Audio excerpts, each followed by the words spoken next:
I'm your host, Demetrius Andre.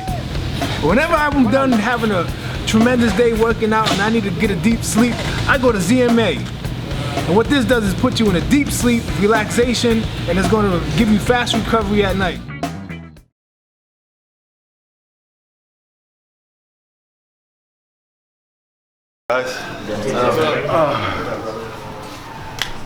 So you guys are VIP. Y'all don't stay out there with the casuals, huh? And we know you, so. It's all good. So Danny, it seems like now that fight week's here, the consensus is for you to win the fight, you got to box this perfect fight with your legs for 12 rounds. Is that how you see it, or?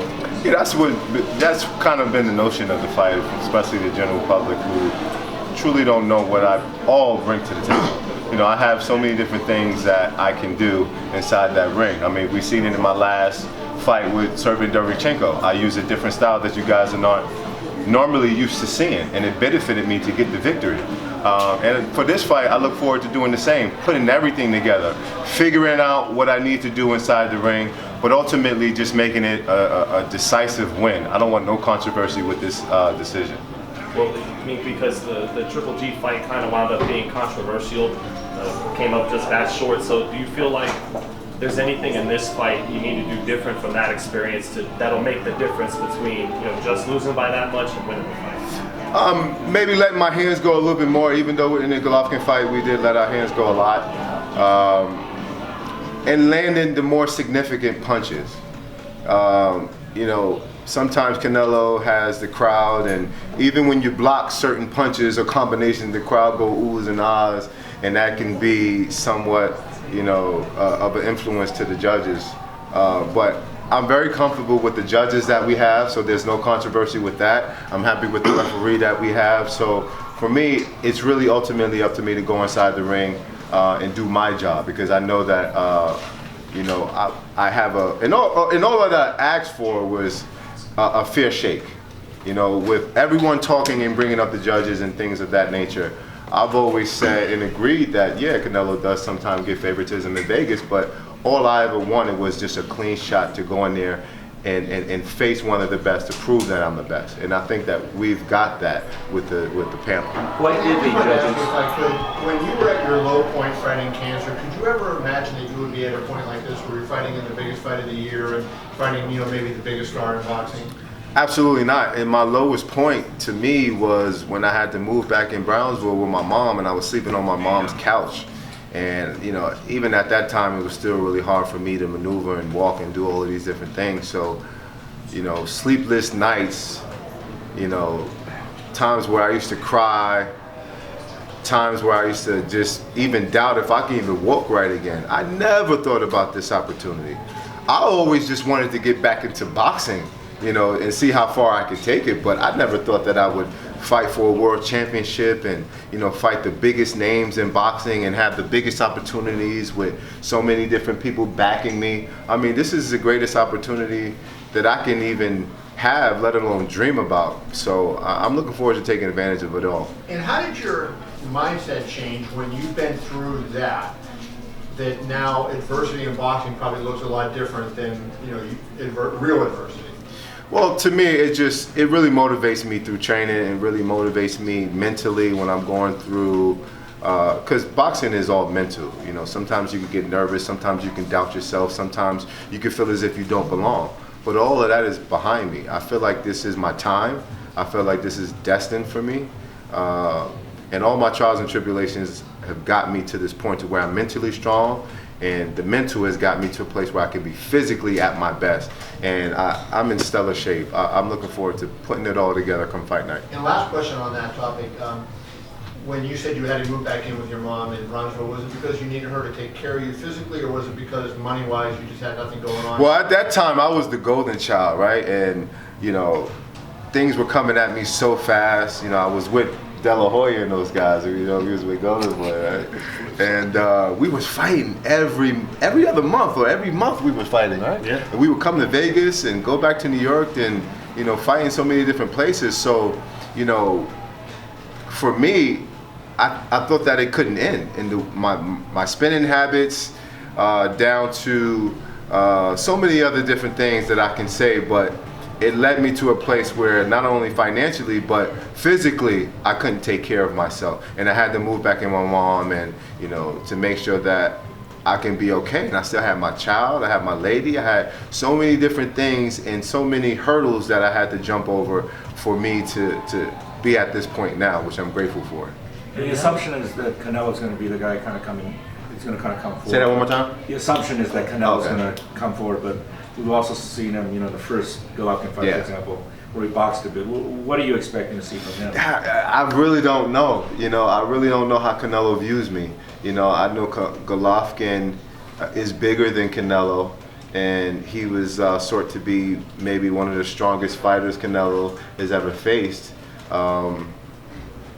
But for me, when he looks into my eyes and when he's standing next to me, I'm not sure if he's kind of gauging the same type of game plan, because I'm a big force and I'm a big guy with skills and with speed and with ring IQ. So we're not going to be expecting Canelo Alvarez to go in there and back us up, but we are going to adjust to see exactly what he brings to the table. But in doing that, we're also going to implement our game plan. So we want to start from the rip, from initiating what we're going to do and set the tone. You mentioned the judges, and I also heard you say before that you thought Golovkin won the fight. Yeah. Why didn't that like raise any flags in your head? That it's the same group that gave him the second fight? Because the same judges that judge that fight aren't judging this fight. And it's really not to take anything away from those judges. I mean, I don't have anything disrespectful to say about anybody, but sometimes people can be influenced by the crowd or be influenced by whatever other source. And the guys that we have are stand-up guys who have so much experience, you know, who's done very good jobs on big fights such as this. So I know I'm in good hands. Eddie, how has this experience in Vegas been different for you than the last time that you came here for a fight, which obviously was a turbulent 9 years ago, right? Yeah. It's been great. It's been kind of weird because I've been out here for 2 weeks now. Right. And, you know, Vegas is really kind of dead. Like, Stop it is. when it's not fight, I've only kind of been here, you know, when it's fight time. So to kind of be around, and even though we've seen, like, you know, some of the posters and the media and some of the artworks and stuff, but it's just been real chill. We've been fine tuning since we've been out here, getting a little bit of the weight off, and we're perfect now. So for me, it's really just a calm before the storm. When the last time you came here, obviously your grandmother had just passed and everything. Can you take us through what like that week was like, and Shoo. considering not Yeah, fighting? no, it was hard for me, the Pirog fight. It was the biggest mental challenge that I've ever had to face in my life, because my grandmother, she was like my mom. She was my rock. She was my angel, right? And we had the fight set up for Saturday. We were in the hospital with her on Tuesday and Wednesday. Our fight was scheduled to leave Thursday. She passed away on Wednesday with everybody, all my family around her at the table. We actually seen her take her last breaths. So for all of us just, you know, experiencing that, it was so devastating. And I had to get on the plane the next morning and head out to Vegas to face the toughest opponent that I could ever face at that time. And mentally, I just feel like I didn't have enough time to grieve and get my mind right to go for battle. Because when you go for battle, we know boxing is mental. You have to be headstrong too. So, so for me, I'm just ecstatic that I'm going into this fight with the confidence, the full confidence, the mental capacity that I need to be victorious in every way, shape, form. You didn't consider pulling out of that fight, though, right? You said For the Pirog fight? Yeah, I mean, I considered it, but, you know, at that time, I wanted to do it for her glory. You know, I had my team, I had so many other people. Al was telling me, don't take the fight, you know, there's gonna be other opportunities. But for me, I thought that I can do it in her honor. And I had training camp for so long, I didn't want all of that to go to waste.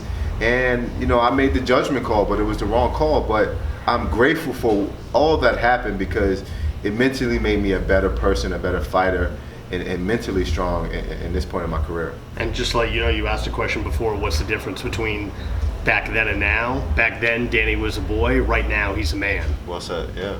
You know, Very true. 2 years ago, when he fought Golovkin, he really stepped up to the plate and showed the world he belonged there.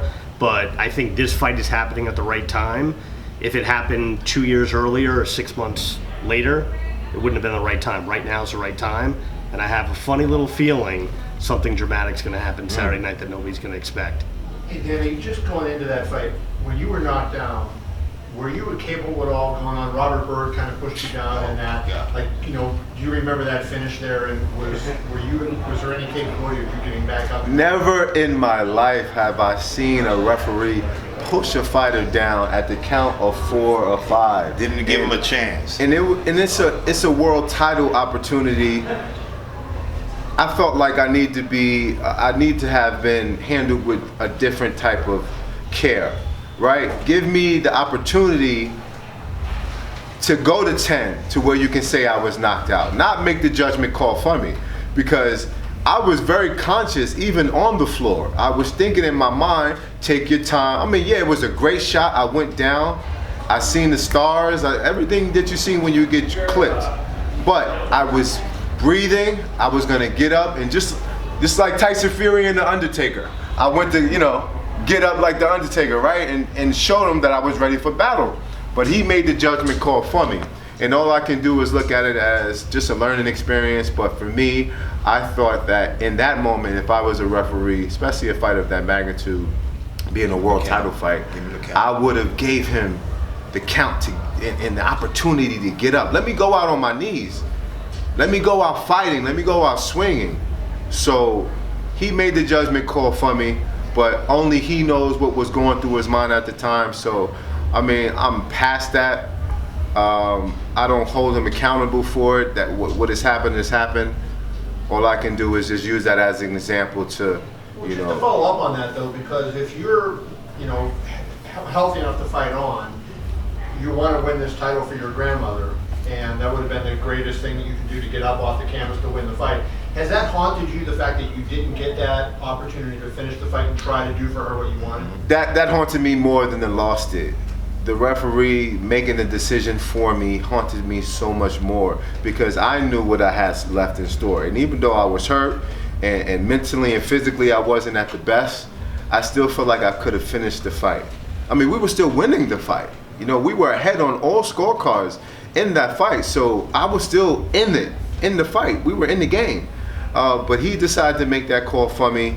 Only he knows, like I said, what was going through his mind. And I think the only thing that baffles me, besides the fact that he stopped the fight, which was maybe 2 or 3 years ago, I seen Robert Byrd at the Hall of Fame out here in Vegas. And we spoke, well, not really spoke, but we said hello. And he sent someone to me at my table, the Hall of Fame that you get your own table. He sent someone with a picture of me laying on the ground and asked me to sign the picture for him when him waving the fight off. No, he did. Yes, he did. I never told you that? No, you didn't tell me that. Yeah. I would have. So, to me, that was like insult to injury. He couldn't do it himself. He had to send somebody else to ask me to sign a picture of me laying on the like, what fighter would do that? Let alone the referee that made the judgment call. I thought it was so disrespectful, and I was so disappointed in him from doing that. But like I said, we don't know what was going through his mind. We don't know truly who he is. And at the end of the day, all I can do is use that as an example. But that was definitely a low blow. Did you sign the picture? Hell no, I signed that damn picture. Andre, can you just comment? Man, finish that fight? you signed that picture. Of course, when Robert, what bothered me most at that point in time was, okay, this is boxing. You might get knocked down. This is the nature of the game. He was counting, and I'm watching Danny, and actually I'm yelling. I said, son, get up. And at the count of 4, he's waving it off, and Danny springs up. It's not even a second between. Springs up, and Robert pushes. I'm like, what the hell? And in my eyes at that point in time, I thought he could have really just gotten up, and he's ready to go again. This is a world title fight. Give him a chance to once again get on his feet and perform. He did not get that chance, and I've always said that. I'm like, why did he push him down? What was that all about? Very, very strange. And now to hear that he had a photograph, and he wanted him to autograph the photograph of what he did. Seems like it was just a moment for him. Danny, you know, the whole lead up to this fight, you guys have liked each other pretty much, you and Canelo. Is there any chance you're giving your opponent too much respect? No, absolutely not, because I know how to turn it off and on. I have a job to do, but I do my job with mean intentions too. So when that first bell ring, I'm going to go in there and try to take your head off. There's no buddy, there's no, you know, amigos. It's none of that. It's just going in there and taking care of business. But, you know, he also has what I would predict the fans and the crowd on his side. So for me, I want to go in there and not only gain a couple fans, but, you know, go in there and do damage in front of his fans. I want to embarrass him, like I've always said. This is the name of the game. This is boxing. Ain't no buddy inside that ring. Somebody can go in there and kill you. Somebody can go in there and do real damage to you to where I can't go back to my family and have a normal life. I can get really hurt. So I don't take this thing lightly. I mean, yeah, what you see on the outside is just me being cool and casual, but you know, at the end of the day, I want to prove that I'm the best, but by being the best version of me, but doing damage most importantly. Well, it's interesting that, like you just said, do damage, put a hurting on Canelo, because, Andre, I want to know what you think too. Do you want to limit the exchanges in this fight though, because Canelo is so good in the exchanges, you know, making a guy miss and then making him pay in the exchanges. Do you want to limit that, the amount of it being a firefight, because that may be, do you feel that's Canelo's best chance to win would be to exchange punches with him, or?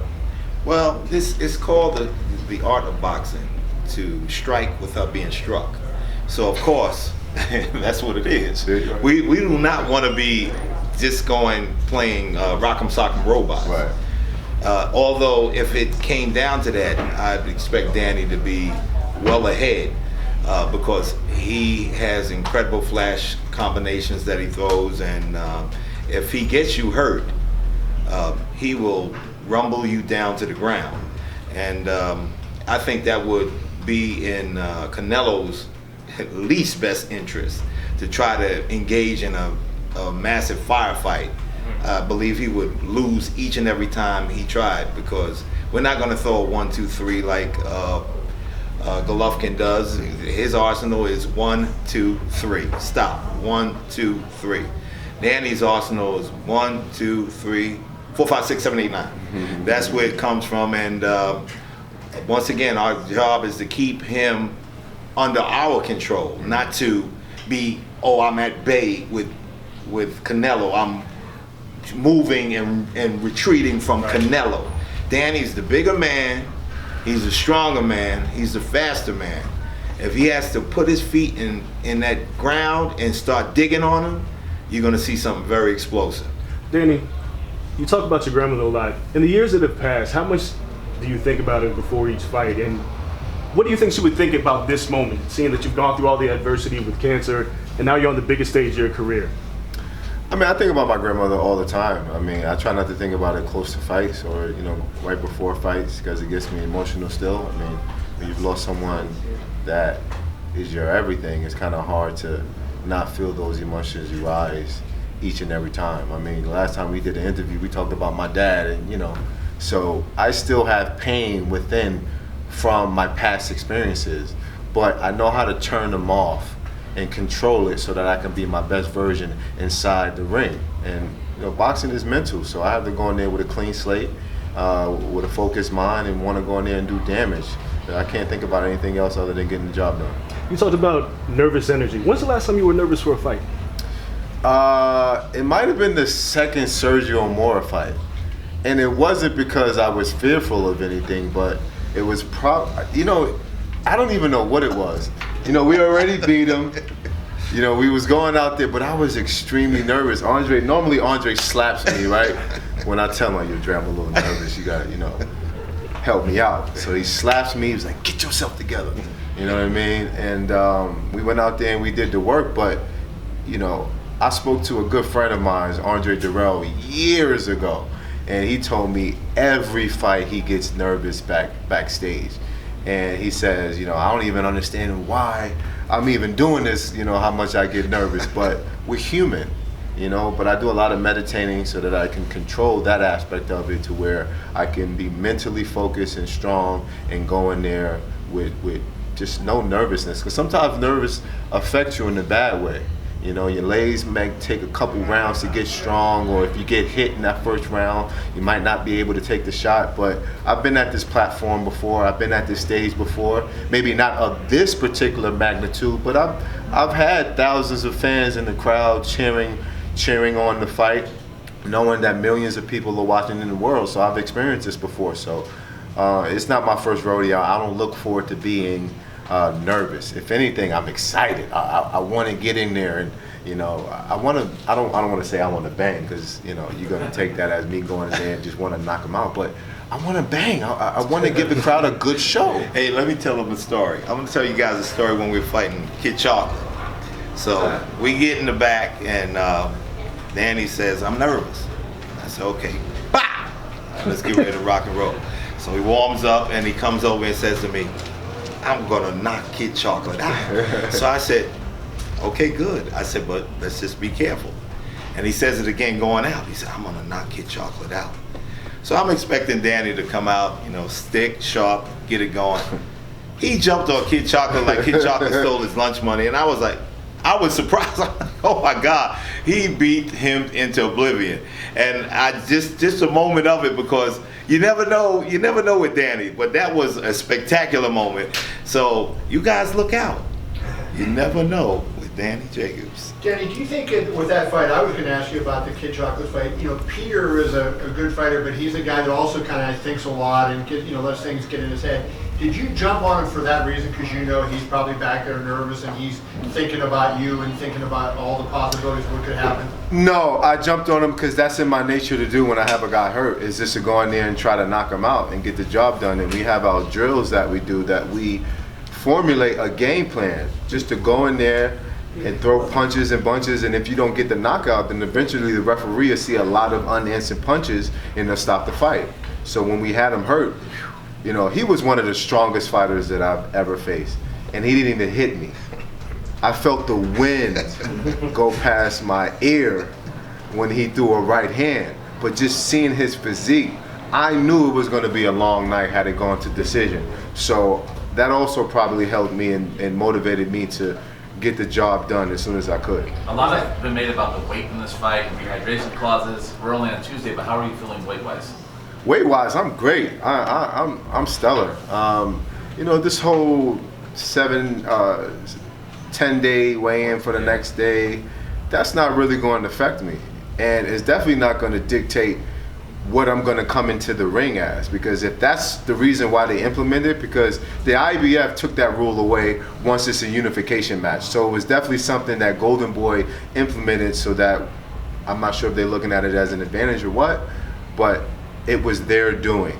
And for me, it's not going to affect me, because in my last fight, I followed the same procedures and we were good for the last fight. I look forward to doing the same. Just in that respect as well, the weight limit has nothing to do with the governing bodies.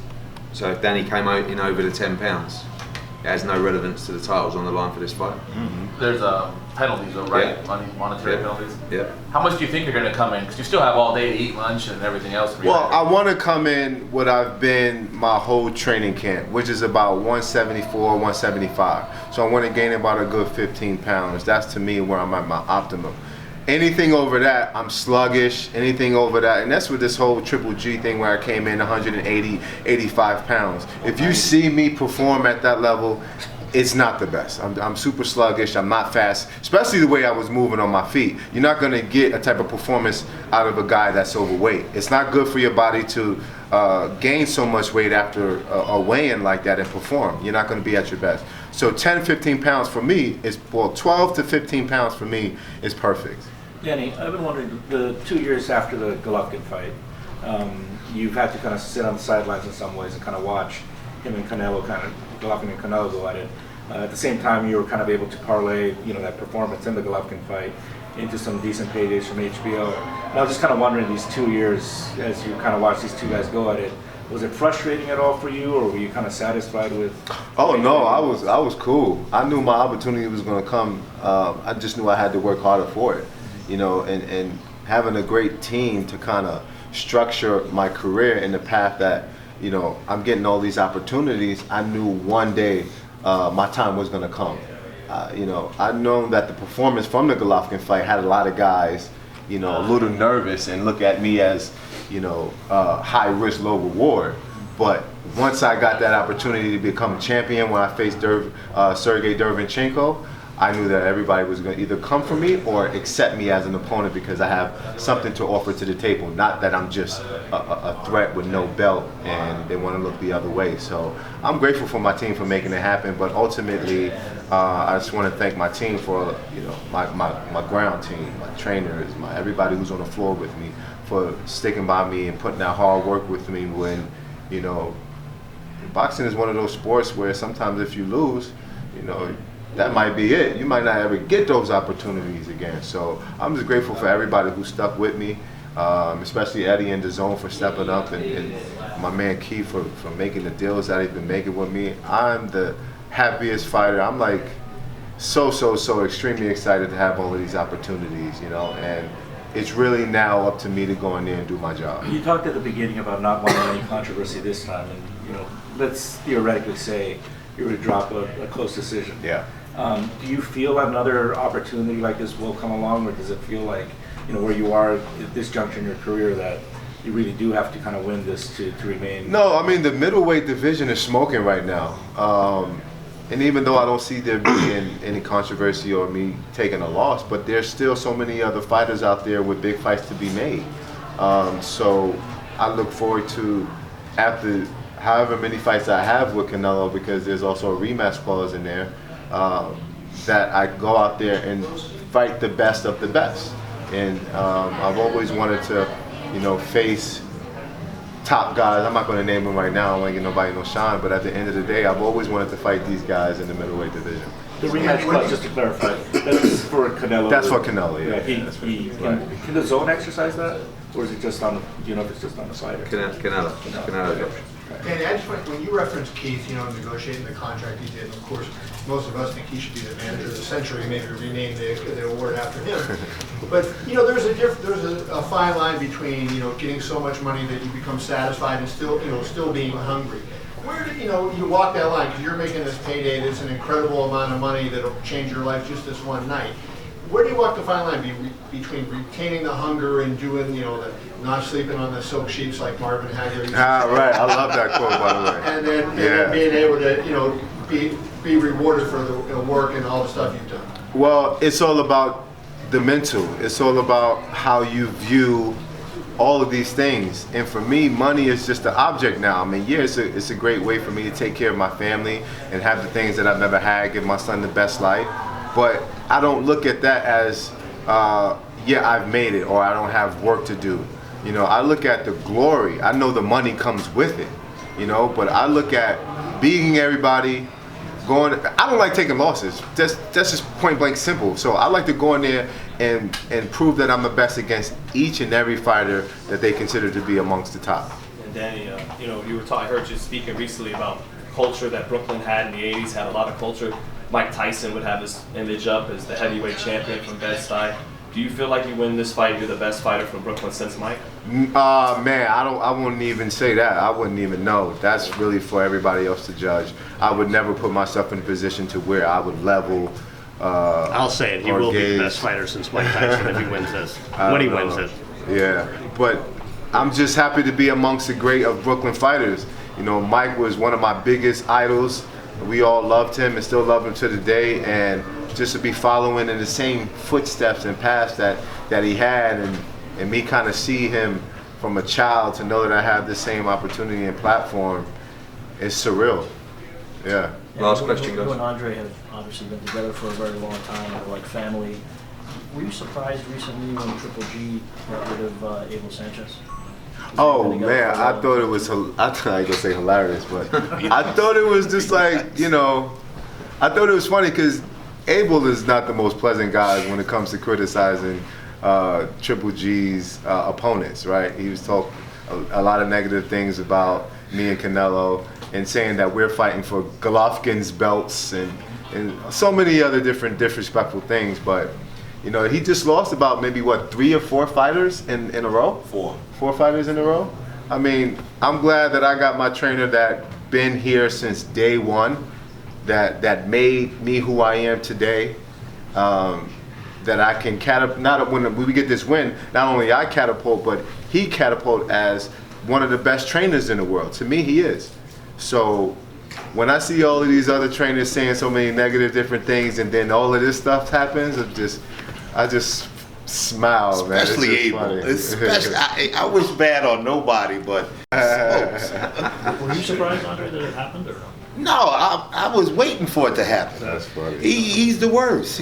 I mean, he told me be nice, and you go. You had to be nice. You had to be nice. But it's just the way he goes about things, and I'll never forget. We were on the phone, and we had a conference interview, and he told me that Danny was not ready for the big time. Mm-hmm. And I was watching him when we fought Golovkin, and he was sweating bullets, and I'm like, oh yeah, come on baby, one more time, let's keep mounting it up.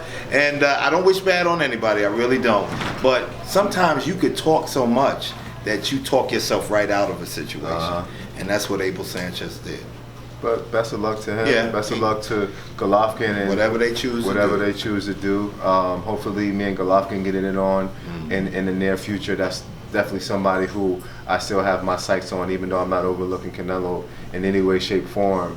But for future opponents, I mean, there's so many guys out there that I want to face. So, you know, with this fight is going to solidify my legacy, catapult me to the top as far as one of the main sports figures in boxing, and Eddie said this can damn well be the best comeback story in all of sports. Mm-hmm. So, you know, that's a motivating factor for me as well, because you guys know I never get tired of telling my story. You know, I know that there's somebody out in the world who hasn't heard it, so as much as I can share it, as much as I can talk about it, that's what I'm going to do. I know that my life means more than just step inside the ring. Like LeBron said, I'm more than just an athlete, and I look forward to, you know, not only setting a great example as a true sportsman inside the sport, but a badass inside that ring. And I want to get the victory in decisive fashion and become the best middleweight in the world. Thank you.